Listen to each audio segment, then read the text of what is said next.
ഏതോ ജന്മകൽപ്പനയുടെ പുതിയ പ്രോമോയിലേക്ക് എല്ലാവർക്കും സ്വാഗതം. അങ്ങനെ നമ്മുടെ ശ്രുതിയുടെ അശ്വിൻ്റെ വിവാഹം കഴിഞ്ഞല്ലോ. വീട്ടിൽ ആർക്കും ഇഷ്ടമില്ലാത്തൊരു വിവാഹമായിരുന്നില്ല അത്. അവരാരും തുറന്ന് പറയാതെ ഉള്ളൊരു പെട്ടെന്നുള്ളൊരു കല്യാണം ആയതുകൊണ്ട് എല്ലാവർക്കും എതിർപ്പായിരുന്നു കേട്ടോ. അപ്പോൾ മുത്തശ്ശിക്ക് സുഖമില്ലാതായ അപ്പോൾ നമ്മുടെ അഞ്ജലിക്ക് ആകെ ദേഷ്യം വന്നു. മുത്തശ്ശിയുടെ ഈ അസുഖത്തിന് ഈ ഒരു വയ്യായികൾക്ക് കാരണം നിൻ്റെ വാശിയും പിടിവാശിയും ഒക്കെ ആണെന്നിട്ട് അഞ്ജലി നല്ല രീതിക്ക് ദേഷ്യപ്പെടുന്നുണ്ട് കേട്ടോ നമ്മുടെ അശ്വിനോട്. അപ്പോൾ മുത്തശ്ശിയും കണ്ണു തുറന്നിട്ട് പറഞ്ഞ് വേണ്ട, ആരും ഒന്നും പറയണ്ട, ഇതിനൊക്കെ കാരണം അശ്വിനും പിന്നെ അവൻ്റെ കൂട്ട് നിന്ന നമ്മുടെ ശ്രുതിയാണെന്നുള്ള രീതിയിൽ തന്നെ നമ്മുടെ മുത്തശ്ശി പറഞ്ഞു കേട്ടോ. അപ്പോൾ നമ്മുടെ ശ്രുതിക്കും അശ്വിനും വല്ലാത്ത സങ്കടമായി.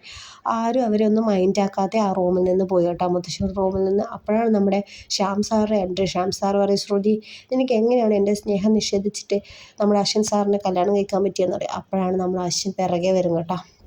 ശ്രുതിയുടെ പിറകെ നിന്നിട്ട് ഇങ്ങനെ നമ്മുടെ ശ്യാം സാറിനെ തന്നെ നോക്കി നിൽക്കും. ശ്യാം സാറ് പറയുന്നത് കേട്ടപ്പോൾ തന്നെ നമ്മുടെ അശ്വിനെല്ലാം മനസ്സിലാവും. അപ്പോൾ ഇന്നത്തെ പ്രോമോയിൽ ഇതൊക്കെയാണ് കാണിക്കുന്നത്. അപ്പോൾ ഇന്നത്തെ ഏതോ ജന്മകൽപ്പന 2:30 എല്ലാവരും പോയി ചെന്ന് കാണുക. അടിപൊളി എപ്പിസോഡാണ് കേട്ടോ. ശ്രുതിയുടെയും അശ്വിൻ്റെയും അടിപൊളി ഒരു കോംബോ ഒക്കെ ഉണ്ട്. അപ്പോൾ വീഡിയോ ഇഷ്ടപ്പെട്ടാൽ ലൈക്ക് ചെയ്യാൻ മറക്കല്ലേ. അടുത്ത പ്രോമോയിൽ വീണ്ടും വരാം. Bye bye.